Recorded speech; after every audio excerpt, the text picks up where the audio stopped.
program of activities, and then there is a way we are starting this year. We'll begin with the training and the workshop, and then by 12 we shall now have the opening ceremony, where we shall have all the pleasantries, all the greetings, everything, all recognitions, and then we'll finish that part and continue again to the lectures proper. So now we are beginning straight to the training workshop.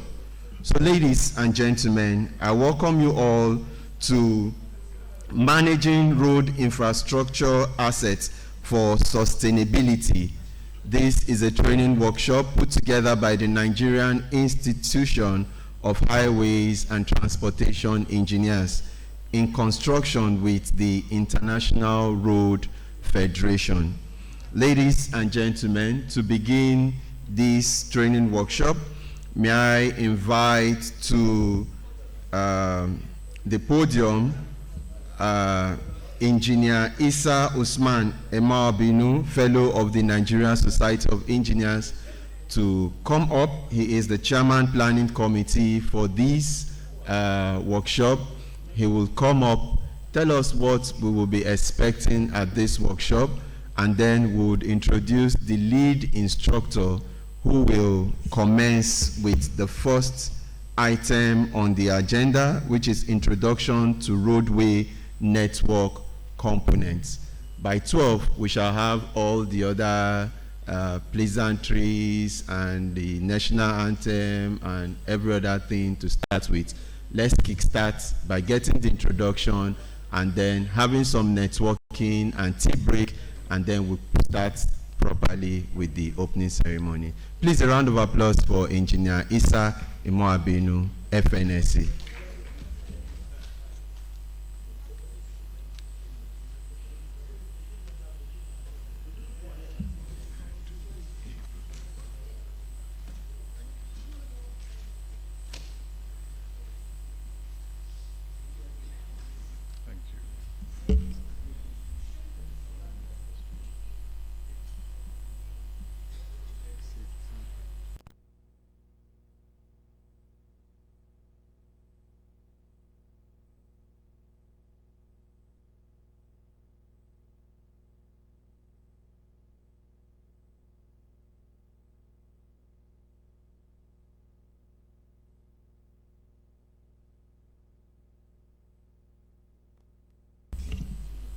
So before we continue, would like to give our safety briefing.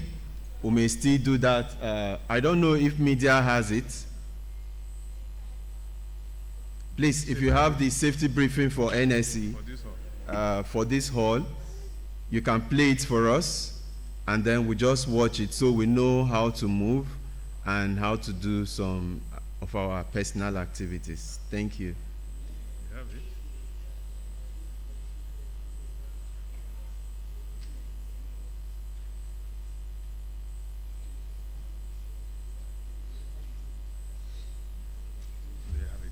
Okay. All right. Yeah. So for our safety briefing, please, we have two exit doors. One is the one you came in through, and then we have one exit door at the back. That will lead you through to the Nigerian Society of Engineers reception hall, and you can exit through that place. Then behind me are the restrooms. You can see by my left and my right, you see two doors. We still have another door at the back to lead you to the restroom. And if you would want to use this one, to my right is the gents, and to my left is the ladies. Very convenient, you can use them. We do not have safety drills happening here today. So any alarm, any sound you hear is the real one. Try and ensure you check that you move out, and then when you get to the muster point, just at the car park where the cars are parked, that is where our muster point is, close to the fence before the road that leads outside of this building. Ensure your neighbor is with you, so we are sure that everyone is safe and everyone is already together outside. If you need anything, we have our... Okay. The exits in the auditorium are clearly marked to go to the safety. Okay, let's watch it. Nearest exit to your seat.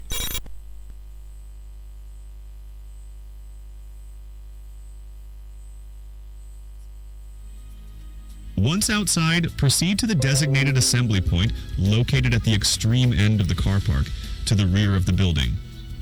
Please remain at the assembly point until you receive confirmation that it is safe to return. Security emergency procedures.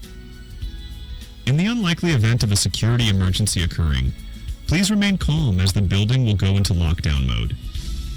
During a lockdown, do not attempt to use any lifts. Instead, proceed through the nearest exit leading from the main building, where security personnel will guide you to the muster point.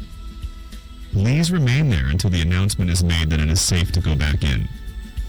For your convenience, restrooms are located at the rear of the platform. They are clearly marked for male and female use and can be accessed via the staircases on both sides of the platform. Medical emergency procedures. Should a health emergency arise, only trained first responders will be permitted to administer CPR or first aid. For urgent medical care, vehicles are on standby to transport individuals to the NSE's retainer hospital, where medical professionals are available to provide emergency treatment. If you need to report an emergency, please call the designated emergency contact at 080-397-54848 or 080-625-57586. All guests and visitors at the Engineering Center are reminded to keep personal items like bags, wallets, and phones always secure. Do not leave your valuables unattended to. The security operatives at the center are trained and are ready to deal with any emergencies. Your cooperation in following these safety protocols ensures the well-being of everyone present. Thank you for your attention. We wish you productive and safe deliberations. Thank you very much. And if you need more, you can just talk to the ushers. Thank you. Let's put our hands together for Engineer Isai Mabinu, FNSC, as he comes up once more.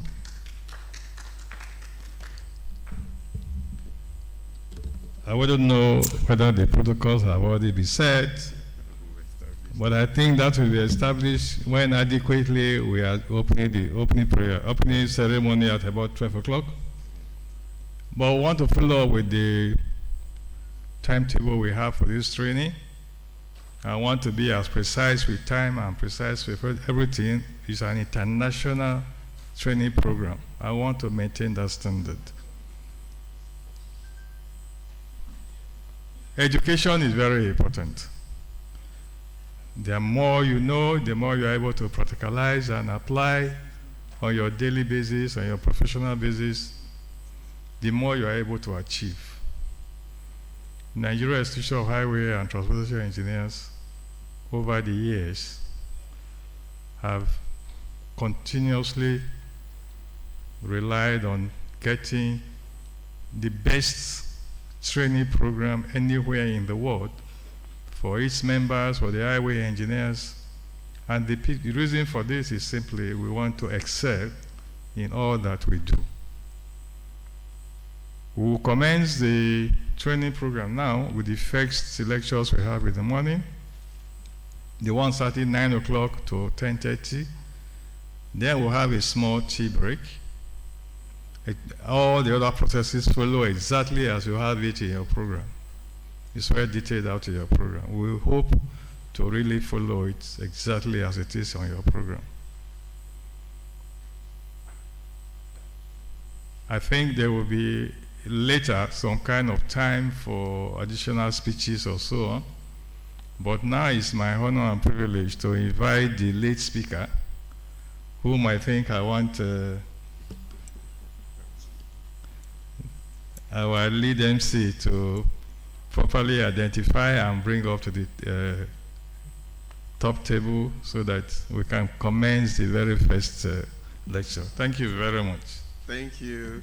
Please a round of applause for Engineer Issa Osman Emoabinu, FNSC. Let's put our hands together for him. So, ladies and gentlemen, our lead speaker, sir, you can come up, just stay here. We'll just do a quick citation about you. So let us listen. It is good that we know who is leading us at this training. We have the brochure, we'll read through it, and let us know who will be leading us for this training. So ladies and gentlemen, permit me in a few minutes to quickly take the citation of the lead instructor, Dr. Amin Aknok. He is a professor of construction engineering and management at East Carolina University, North Carolina, USA. Dr. Aknok earned his BSc in civil engineering in 1997 from Cairo University, MS in civil engineering from Kansas State University, that's 2005, Kansas, USA, and doctorate in construction engineering in 2008. From the University of Nebraska, Lincoln, Nebraska, USA, Dr. Aknok has worked as an assistant and associate professor of civil and construction engineering at the University of Arkansas at Little Rock, 2009 to 2017. And as Associate and Professor of Construction Management 2018 to date at East Carolina University. Can we put our hands together for him? Dr. Aknok has generated more than $3 million in research funding from the National Science Foundation, NASA, and State Departments of Transportation. Dr. Aknok has more than 100 refereed publications in the area of construction materials, infrastructure asset management, and artificial intelligence applications in construction. Dr. Aknok has more than 10 years of construction experience in Egypt, the Middle East, and the United States. He is a registered professional engineer in the Egypt and the United States, and a NASA and IRF fellow. Ladies and gentlemen, let's put our hands together as we welcome to the podium to take us our first workshop training for today. That is Introduction to Roadway Network Components, Dr. Amin Aknok. Put your hands together for him. Thank you, sir. Appreciate it. You're welcome. Good morning, everyone. You're all as awake as myself. I just made it here from the US a few hours ago. So forgive me if you found me speaking a different language. It's because of the jet lag, okay? So thanks for the very nice invitation. I appreciate everyone. I appreciate Engineer Isa. Appreciate all the efforts and the coordination that was made between the Nigerian side and the International Road Federation, which basically ended up bringing me here. I've always had the pleasure of meeting delegates from Nigeria on the multiple events that I attended and I conducted for the International Road Federation. I always am proud of being from Africa, born and raised in Egypt, and my early childhood was here on this continent. So it's always great to be back and do some presentations, training, webinars, and seminars for my fellow Africans. So thank you again, and welcome to this program, and I hope we will have a very nice 4 days of presentations. And feel free at any time during our meetings, during lunch breaks, to stop me and have any discussions or any Q&A. It will be also a pleasure having one-on-one or side chats to get to know you more. So without further speaking, I would like to present a very short video It's a few seconds, or well, less than 2 minutes probably, about the International Road Federation, the organization that I am proud of being a fellow of, which partners always with the Nigerian institutes and Nigerian authorities and government to provide such training. So.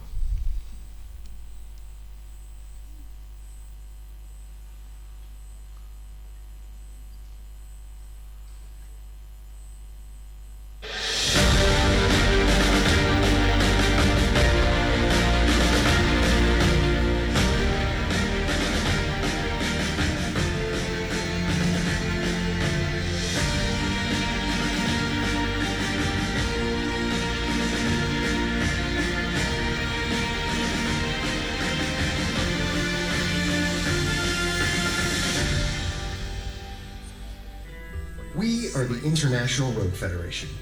We are a global, not-for-profit organization founded and headquartered in Washington, D.C. since 1948 and supported by regional offices throughout the world. For 75 years, we have embodied the aspirations of the road sector to deliver better, safer, and more sustainable roads at the service of economic growth and regional integration. Or, as we like to put it, better roads for a better world. With a presence in 116 countries, the IRF provides a global platform where solutions to our industry's challenges are identified, assessed, and disseminated globally. This vision is embodied in our program of specialized seminars, regional congresses, and world meetings, which act as valuable meeting points where transportation professionals contribute to and further their understanding of a range of industry areas, from asset management strategies to resilient pavements, and from safer roads to environmental stewardship, all designed to ensure the value of roads to societies is maximized.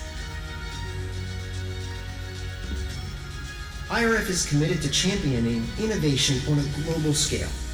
The IRF Global Road Achievement Awards were established in 2000 to seek out innovative and successful organizations and highlight their accomplishments to the global road community. By showcasing new technologies and creative solutions, we are able to learn from each other and build on our successes. For 75 years, an essential part of IRF's mission has been the organization and delivery of continuing education services that help build the skills of road professionals and contribute to the dissemination of knowledge and expertise worldwide. Today, the IRF continues providing access to the finest and largest portfolio of knowledge-based resources, training programs, and technical committees, allowing transportation professionals everywhere, at whatever stage of their career, to acquire the essential technical and leadership skills needed to succeed. We also invest in the next generation of transport leaders, often described as IRF's crown jewel. The IRF Fellowship Program has helped change the lives of 1,500 men and women in 118 countries through educational scholarships. As an agile leader of the road and transportation industry, the IRF continues to help the sector prepare for game-changing innovations and increased societal expectations. Be part of this story. Join the IRF today. Better roads, better world. Okay, so this has been a very short video to introduce some of the activities for the International Road Federation, and of course everybody is more than welcome to participate. The website is www.irf.global. Lots of events. Nigeria has always been in the forefront, presenting a lot of technical papers, showcasing a lot of the projects going in the country. Multiple events are being done on an annual basis. Some are here in Africa, some trainings, some seminars, lots of webinars based on the request of different governments. And there is events done in the Middle East, primarily in Dubai, Saudi Arabia. A couple events has happened already in Cairo, Egypt, and then there is a major event every December that is somewhere in a different state in the United States. This year it's going to be in Los Angeles, California, on the second week of December. There is also the LinkedIn page for the IRF. You can always check there, and it has a lot of updates for all the events that you can take advantage of or watch. So today we're having a very, I would say, a very packed program.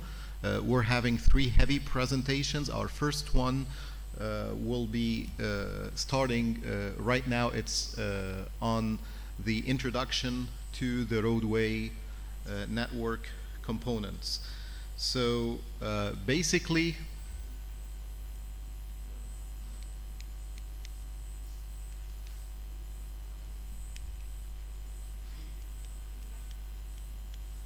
I'm not sure if this is working.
Okay, so I guess I now fully understand how it works. So our first presentation is going to be an intro to roadway network components. The outlines for the presentation, it includes a general introduction to what we consider as infrastructure category.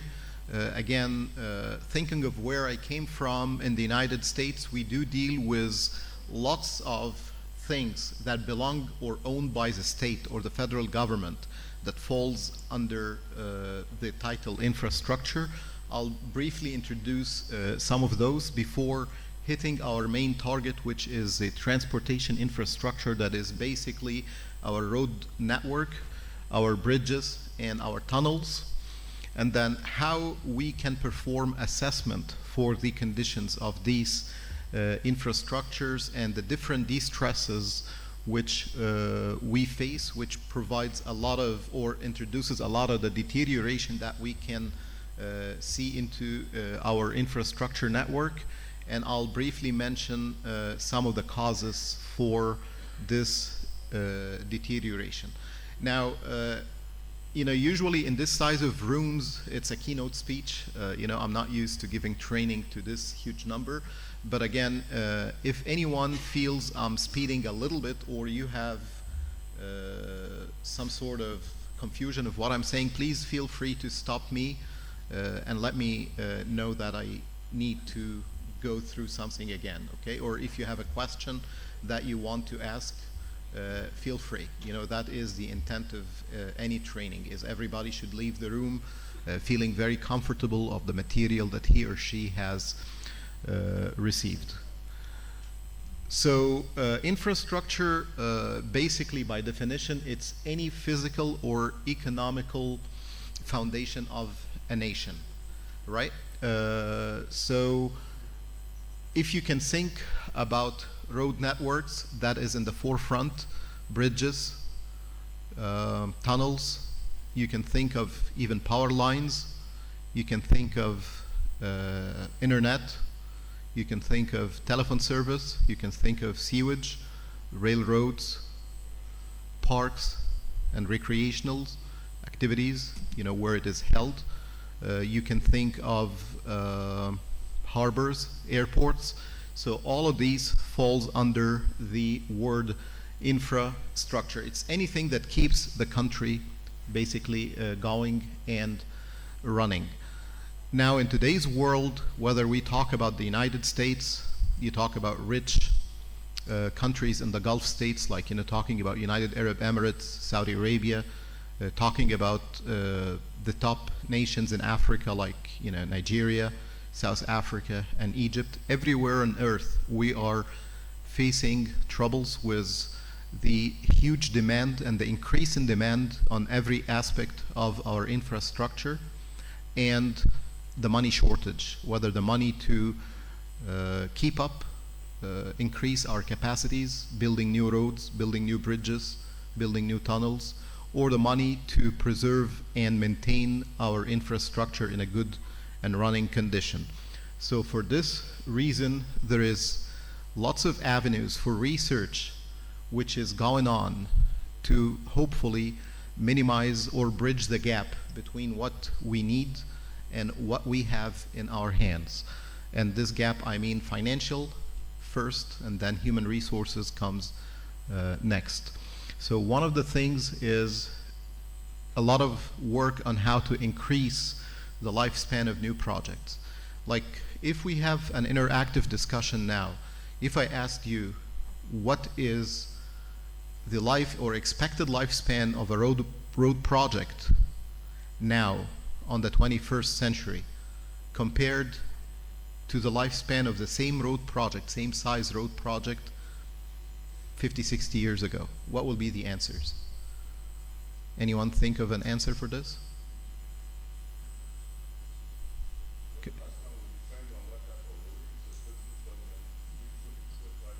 Excellent.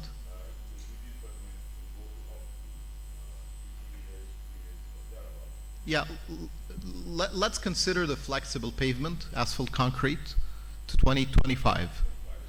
That is a very good number for what we have right now in our hands. But if I asked this question back in the 90s or the 80s, what would be the answer?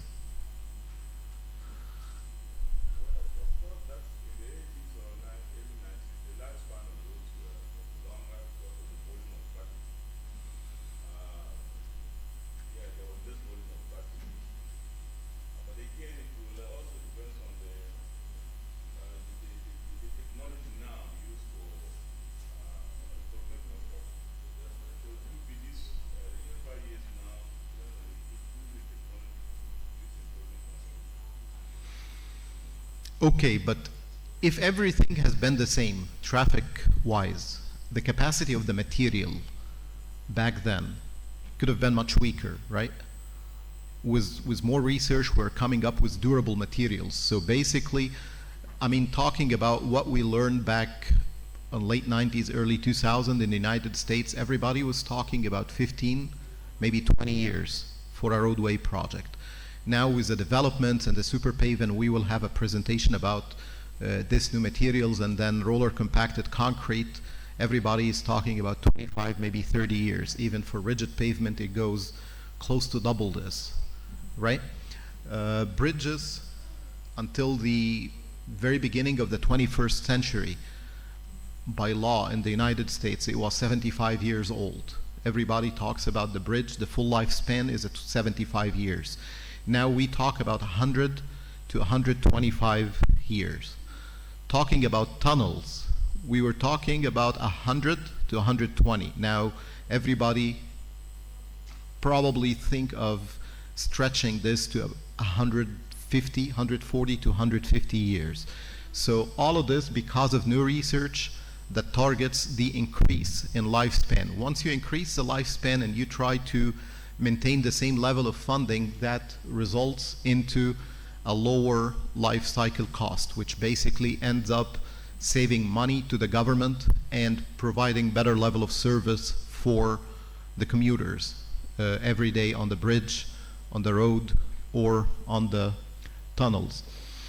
Using high performance materials for pavement, we see the PG, the performance grade technology for super pave. We are seeing UHPC, ultra high performance concrete in bridge construction. I was in a meeting on the federal highway administration labs in McLean, Virginia last week, actually, 4 days ago exactly.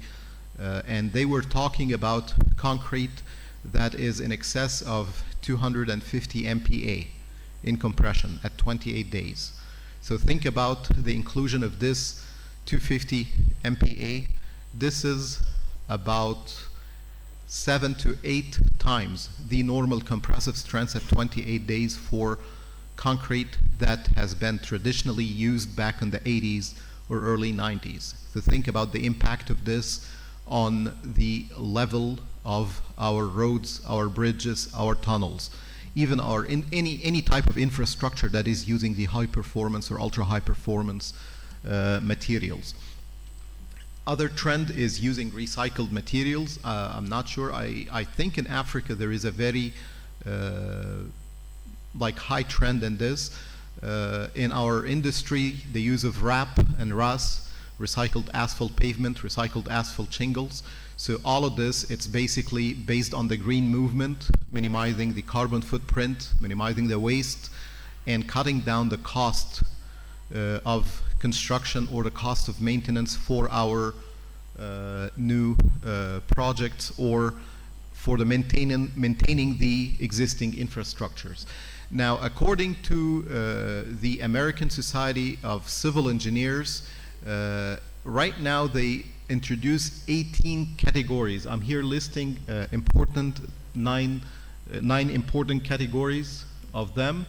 That includes the first one, the aviation, or the construction of airports, air traffic control, heliports, and ground facilities. There is telecommunication. There are internet, satellites, telephone wires, mobile network, and the radio broadcasting systems.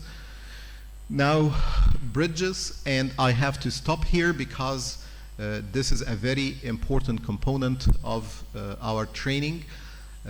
If I ask you here, what is the size of the bridge inventory in a country the size of Nigeria here? Any statistics? The size of the bridge inventory, like how many bridges exist on the nation of Nigeria, the whole federal Nigeria?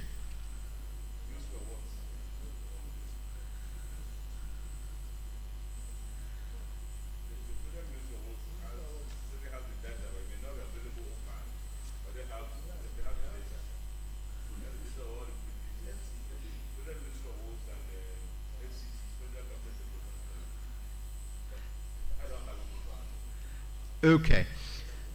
Well, I always ask this question just to start showing why the infrastructure and the asset management of infrastructure is becoming on the forefront of the attention of any federal or state government in the United States or even anywhere in the world.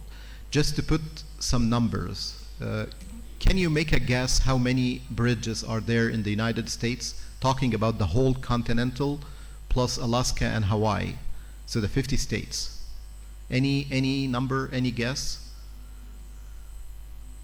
Many. Good political answer. Many. Many plus one, many plus 100, many plus 1,000. So,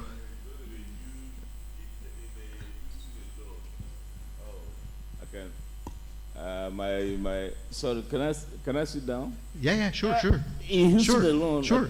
No, feel comfortable. It's non-formal here. I know in U.S. so many bridges. In Houston alone, I've moved around from downtown. So many bridges, but I can't fix the number. But there are very many bridges in the U.S. It should be running into certainly the hundreds of thousands. That's a very good, yeah. Well, I mean, you have a great estimate because you obviously have a lot of information about, Houston, which is the fourth largest city in the United States. So talking about, I'm going to start by the European Union, all the European Union countries together. It's close to 300,000. That's in the EU. Now, the United States is more than double. So we have 623,000 bridges. So 623 and then 3 zeros. So think about this number. Keep in mind that when we talk or when we mention the word bridge in the United States, we are talking about spans in excess of 20 feet, which is 6 meters. Anything below 6 meters or 20 feet is not included on the bridge inventory. It's considered a culvert, right? Honestly, I don't know the number of the culverts in the United States, but I wouldn't be surprised if it is even more than the number of the bridges. And keep in mind that this includes different materials. Of course, the predominant material is pre-stressed concrete. There is reinforced concrete. There is steel. There is a few timber and masonry for short span bridges. That includes all the structural systems available, whether we talk about girders or box girders or cable stayed or trusses or arch or suspension or suspended bridges. So with this huge number, think about the need to innovation, the need to the inclusion of big data and artificial intelligence. And by the way, we're having, if you look at the program, we will be having sessions about how to capture data to cover such a huge inventory for bridges or roadways, and how to take advantage of artificial intelligence and machine learning algorithms to find some trends and be able to optimize our decisions, whether the decision is to build a new project or to do a specific type of preservation as a proactive maintenance or reactive maintenance and rehabilitation. After this comes power, like nuclear plants, gas pipelines, electric power grid, fossil fuel, renewable energy, then railways, a lot of progression happening.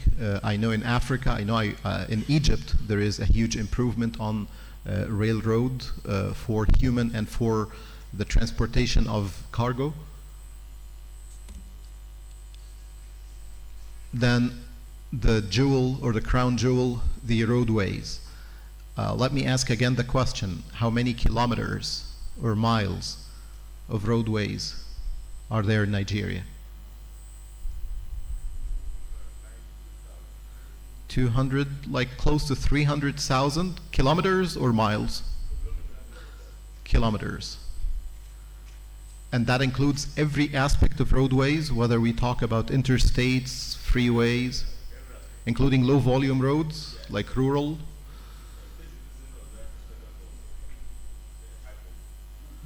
Okay. So my traditional question, what do you expect about the United States?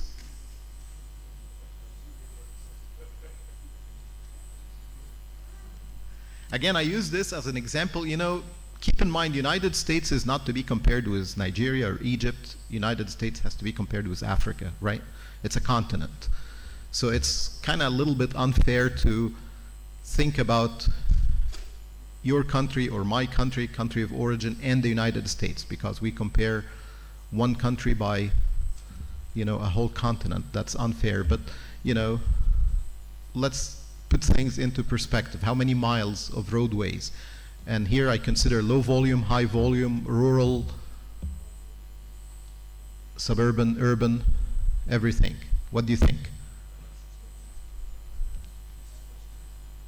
Sorry? 6.6. Are you looking in the internet now? That's a very good answer. Basically, it's 3.97 million miles, which is basically, if you convert to kilometer, it's about right. So think about more than 6.5 or 6.6 million kilometer in one country that has to be maintained, that has to be preserved. When the right time comes, replacement has to take place. So think about how to just do the inspection, how to collect data, how to store data, how to process data. then how to take the right decision in the right time. If you take the right decision not in the right time, then basically you are wasting resources, wasting money, right? Now, if I just talk about numbers among this, and we will have few slides about this, out of the 4 million miles, what percentage you think is asphalt concrete, and what percentage is Portland cement or roller compacted? Like if I said in Nigeria here, if you talk flexible versus rigid, what are the percentages?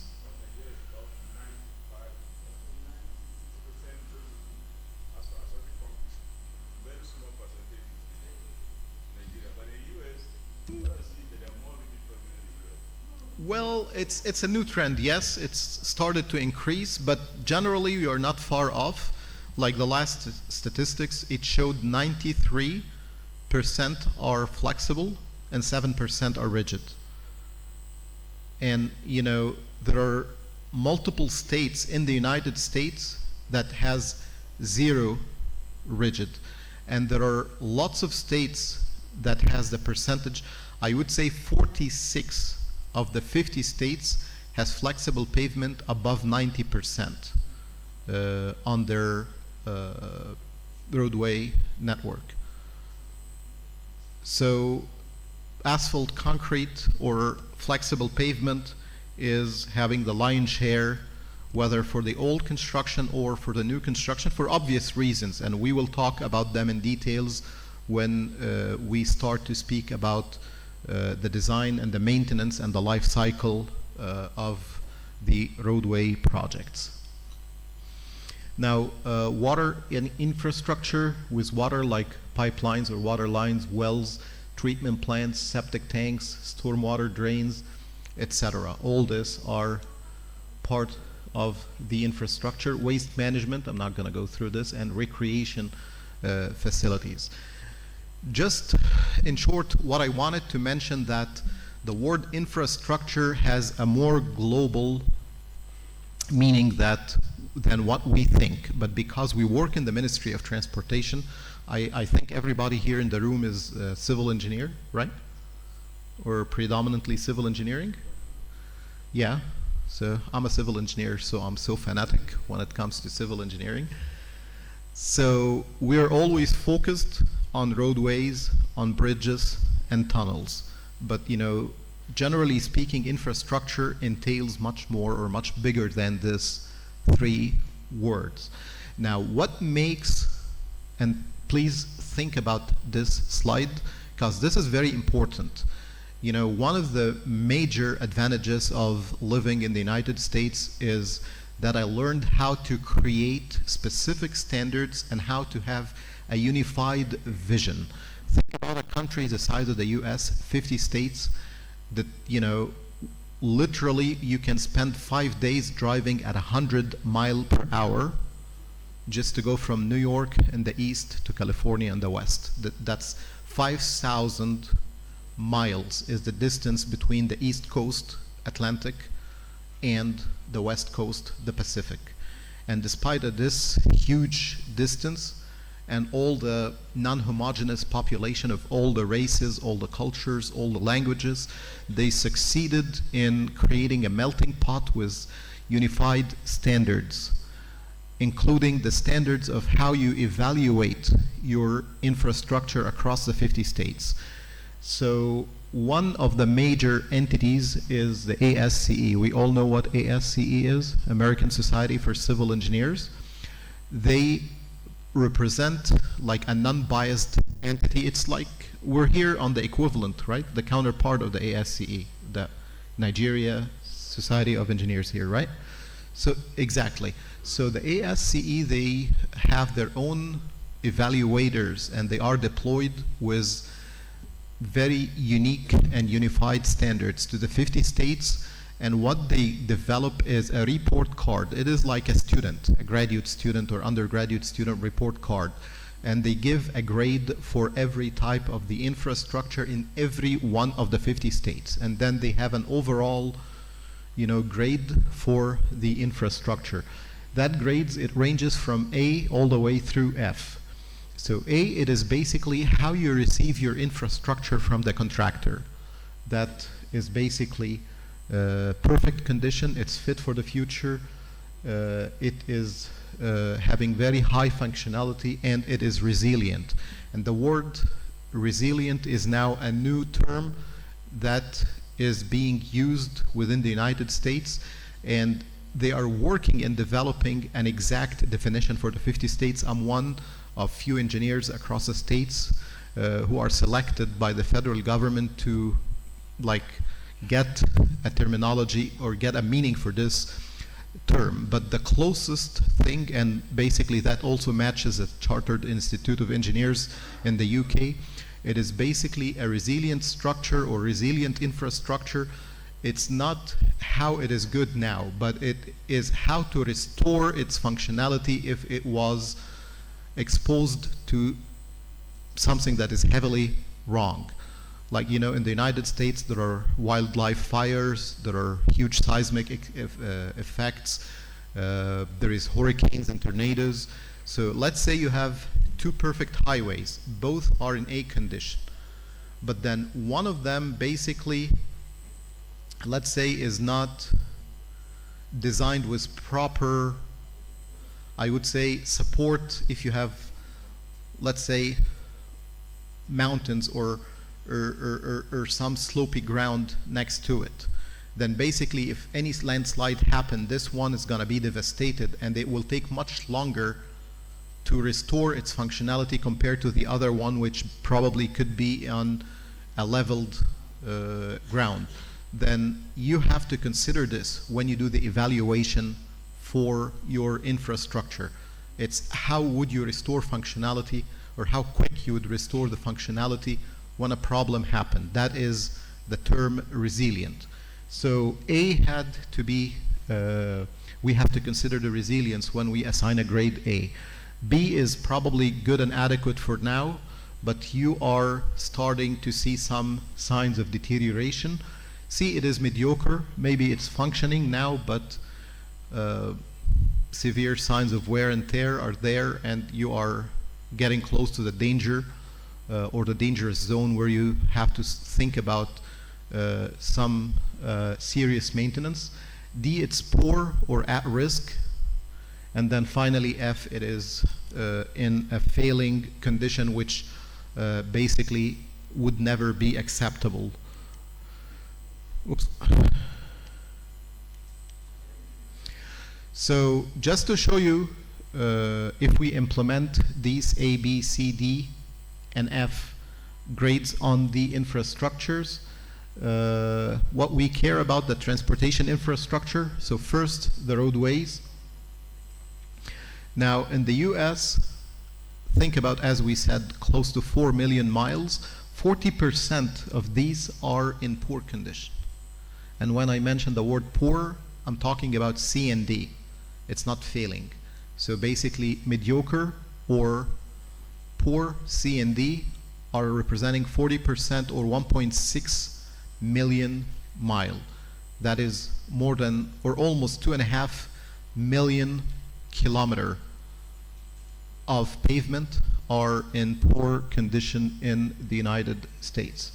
Now, per year, the estimate of the federal government, $1,000 per capita. Now, do you know the population of the United States? It's 330 million.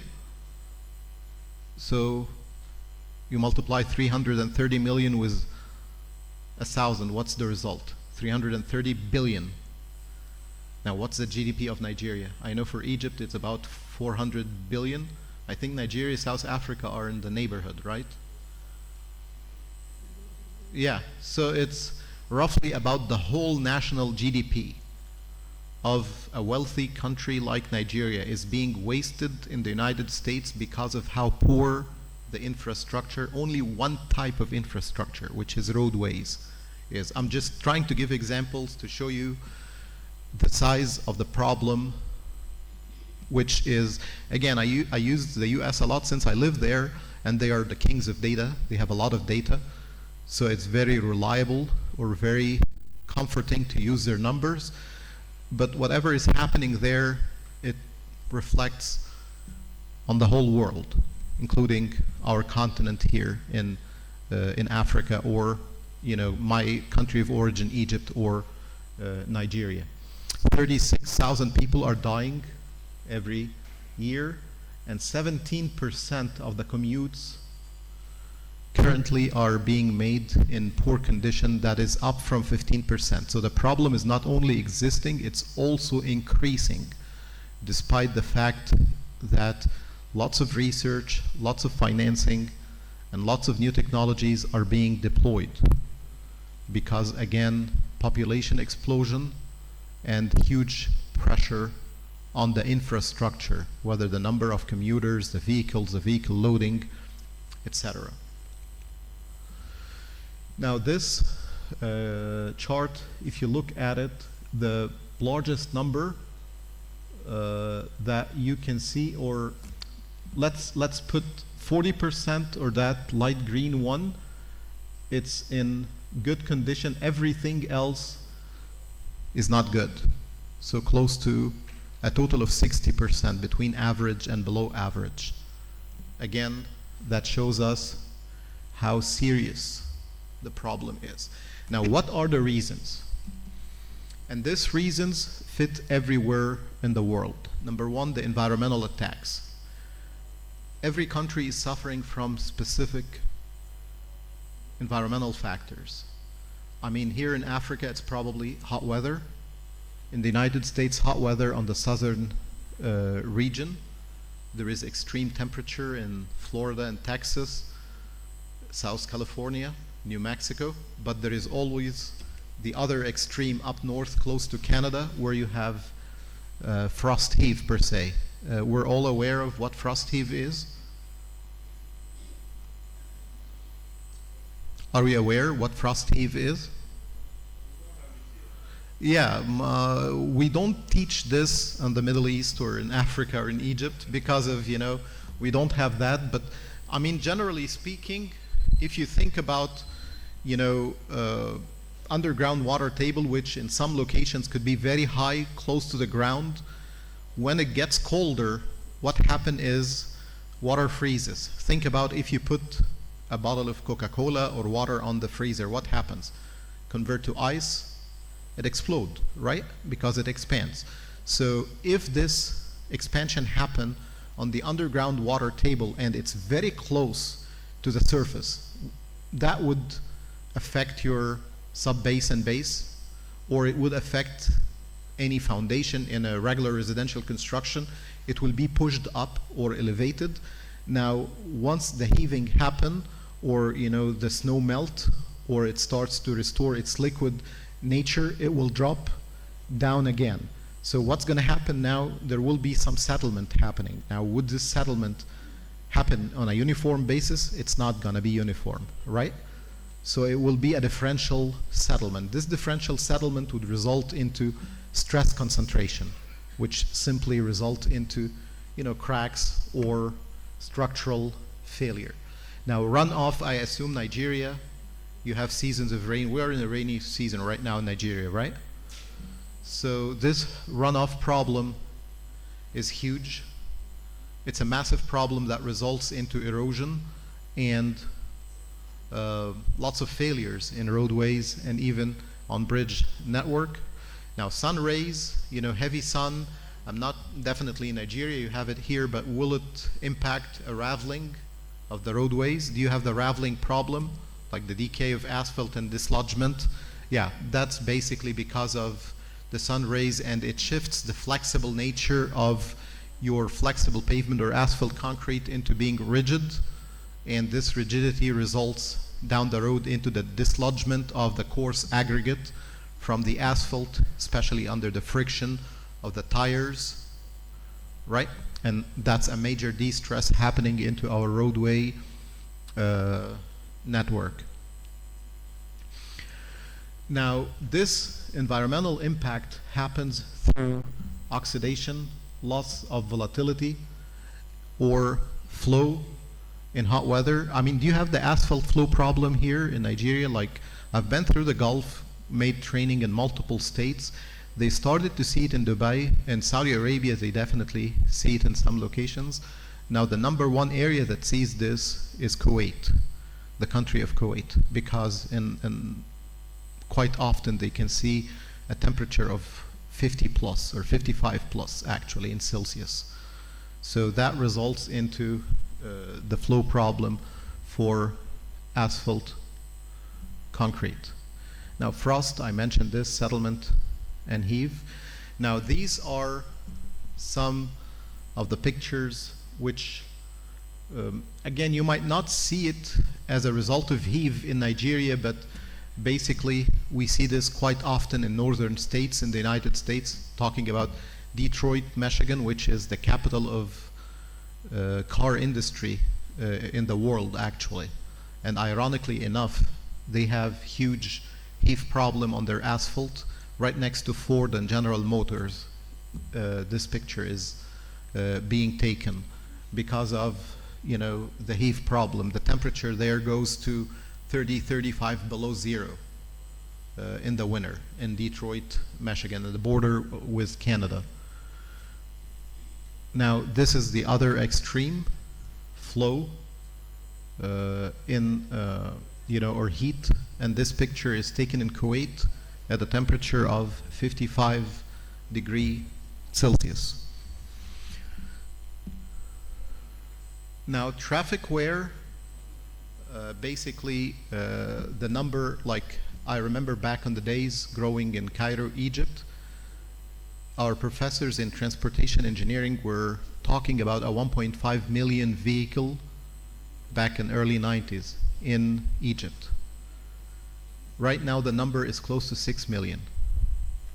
So only in what, 30 years, more or less, the number is quadrupled 4 times. So think about the traffic or the problem because of the high weight that results into wear to the aggregates, abrasion of stones, and then raveling, which is the first one. The stones can be plucked from a brittle surface, or bleeding. All these are outcomes of traffic wear. You can see this picture. That's a very extreme case of raveling. Do you have this raveling problem in Nigeria here? And do you typically do replacement or do you do preservation? Because now the new trend in the US is to do preservation to prevent it. It's a preventative maintenance. You don't allow it to reach to this level by applying fog seal, chip seal, slurry seal. So did you have this precautionary maintenance in Nigeria, or you wait until the problem happens and then you take a reactive measure? Yeah, but why so? Because that costs more money, by the way. I mean, you spend later, it delays the expenditure. I remember my father was an undersecretary in the Ministry of Housing in Egypt.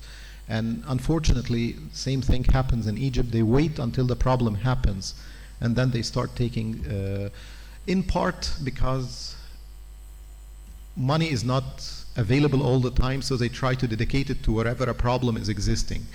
You know, let's not worry in a road in a good condition until it becomes a problem, and then let's fix it. Then the other thing is, some people, especially in government entities, they are afraid of being accused of corruption. Like, if the roadway is in good condition, why are you investing on it?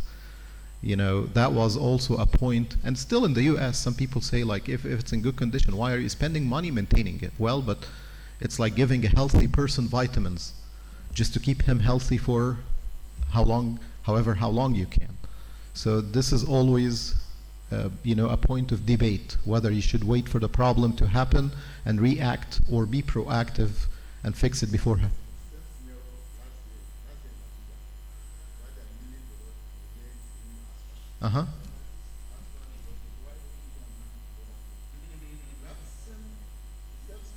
It's a human nature.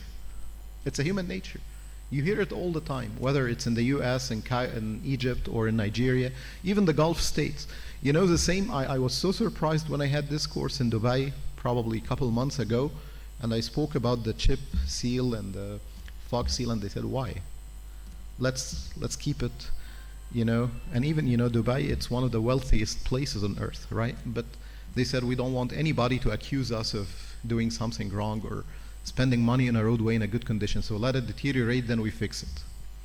I mean, we will see when we talk about the life cycle cost analysis of a project, that spending pennies on the dollar for proactive maintenance would save you a lot down the road, rather than you wait, I mean.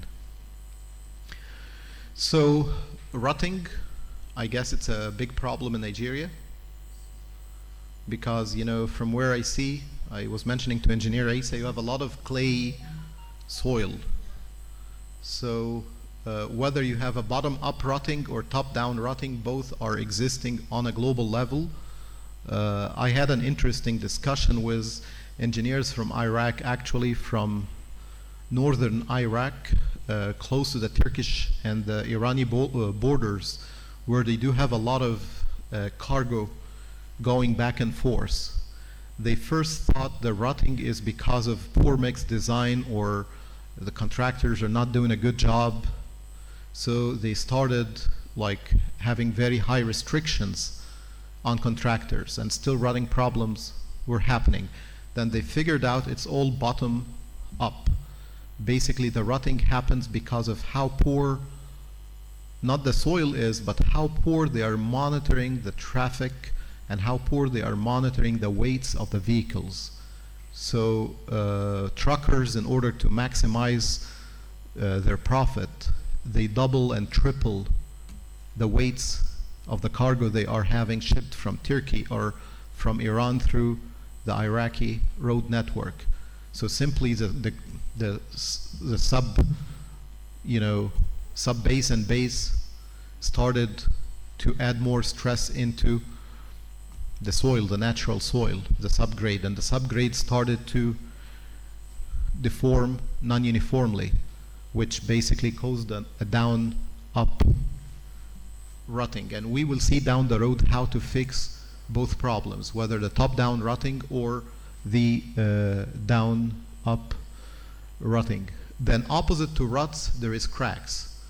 Ruts would happen basically for some problems, like if you keep increasing the asphalt concrete. Too much asphalt concrete could be a problem, or too much binder, could be a problem. Or you increase the fines. Some people might think, minimizing the amount of voids is good, which could be good until a specific point, after which the more you minimize the voids, the more closer you will go into rutting. Now, if you shift to take the other extreme and you increase the voids or use coarser aggregate, you will do good for resisting ruts. But then you would start to have cracking problems. Usually cracks and ruts are opposite to each other. Fighting one would result into the other. That's why there is a new trend right now with the super pave mix design, is to do what we call the balanced mix design. I'm not sure if you apply the balanced mix design in Nigeria here.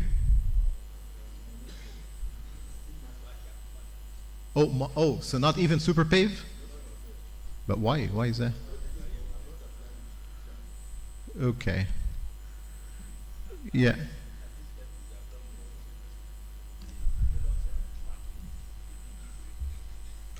Okay.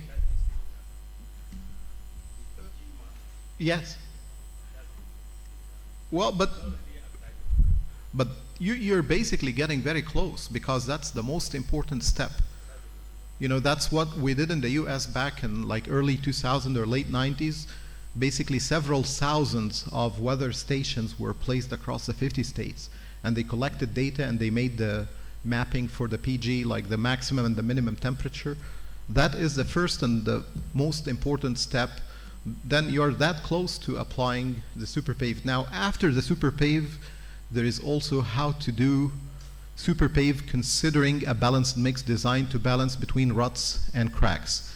So you don't overinvest in fighting one and you end up with the other. We will talk about this one early on our day tomorrow.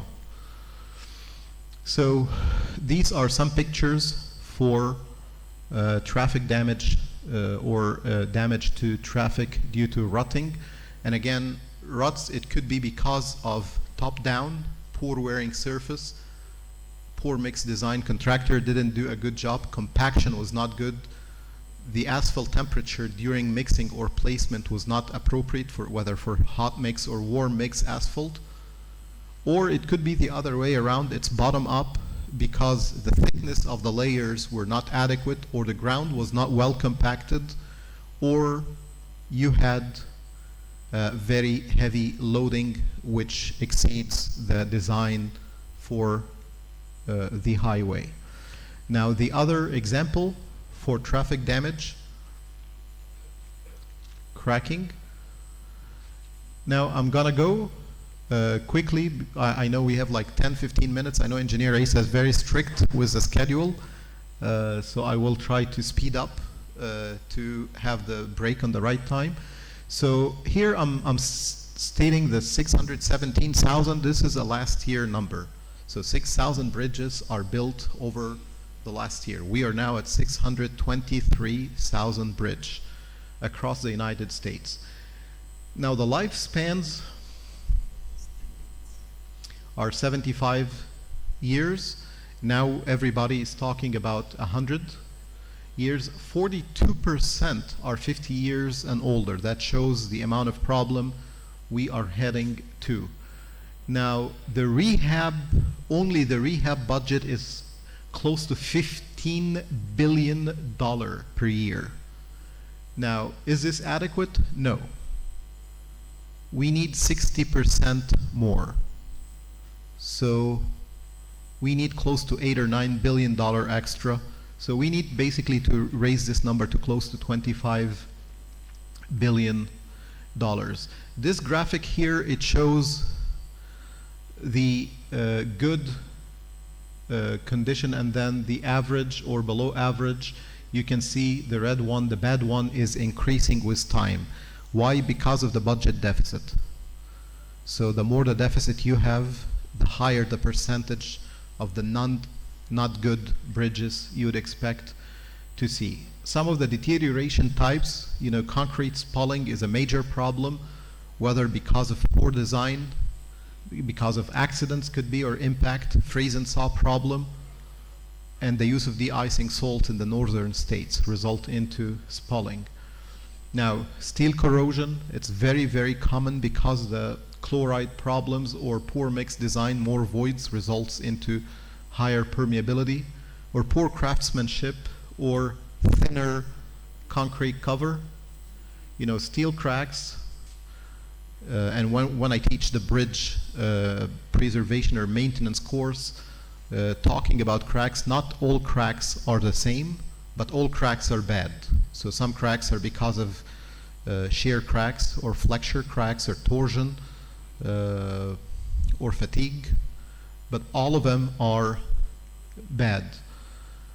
Non-structure members, these are the least important ones. Now for steel sections, we have corrosion that's talking about steel bridges, or chloride and water ingress, or inadequate coating. Tunnels, we usually skip this into training because the numbers of tunnels are really limited across the world, though they are really a pain in the neck to maintain, because the tunnel by definition is buried under the ground. So you always come to see the problem after it has happened and it is significantly being manifested. So with traditional maintenance or traditional even supervision, tunnels will not do good.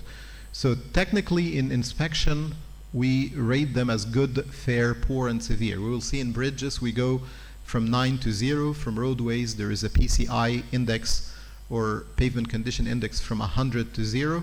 Here we go by good, fair, poor, and severe. Normally, in tunnels, during installation or during construction, you have a lot of sensors, a lot of strain gauges, a lot of LVDTs to measure displacement. So basically, it is remote monitored or remotely monitored, I mean, or through non-destructive testing, because again of how hard it is to inspect tunnels. I'm listing here some of the materials and the problems that could happen into structural elements and non-structural elements. Some pictures are here. The most important one is the concrete spalling for the liners.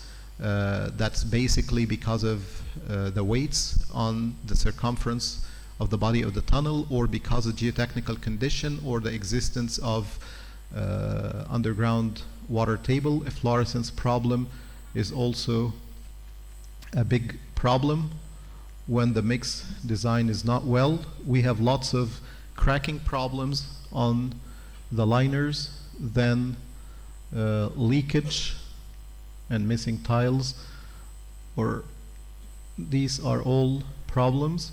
There are civil elements like quarrying surface or traffic barriers or pedestrian rails. We can see a lot of problems happening there. Basically, functional systems, it's not our job, it's more mechanical and HVAC, but it's always good to know that they do exist. That concludes our first presentation for today about components of our infrastructure, whether roadways, bridges, and tunnels, and what kind of problems are basically existing, and the reason for this type of problems, whether environmental or because of loading. Do we have room for a couple questions, or straight for coffee break? Yeah. Any questions? Yes, sir.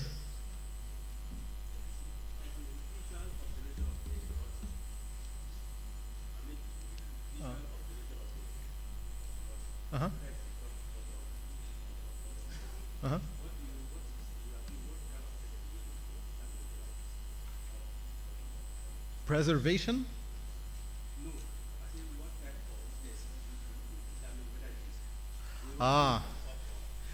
Okay.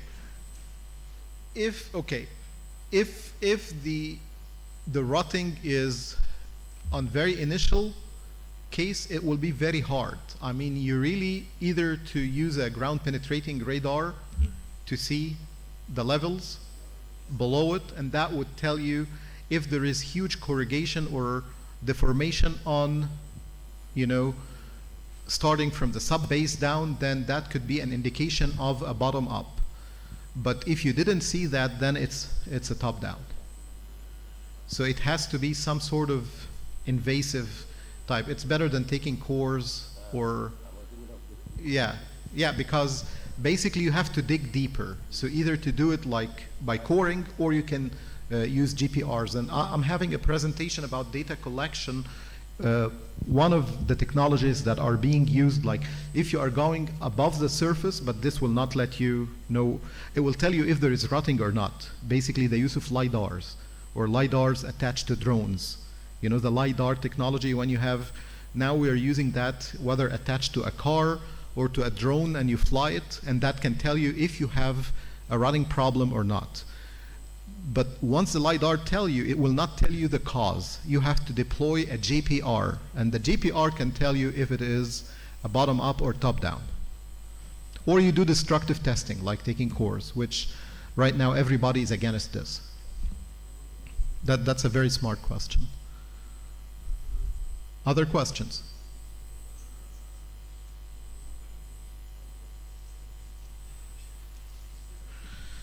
Okay.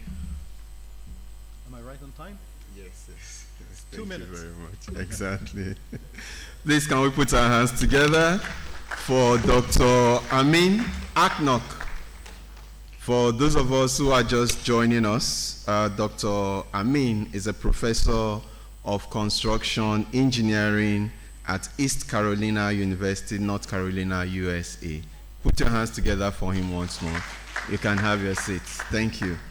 So, ladies and gentlemen, we shall be following our program judiciously. Now we shall be having our coffee and tea break. The coffee and tea break will be served at the gallery. So the exit to the gallery is just behind you. You use the back door, and then you go up to the gallery, have your coffee, tea break, and network. In 15 minutes, we shall commence the next training, which will be on parameters impacting road network conditions, resilience, and sustainability at 10:45. Let's do well to quickly have our tea break and come back. Thank you. See you at 10:45.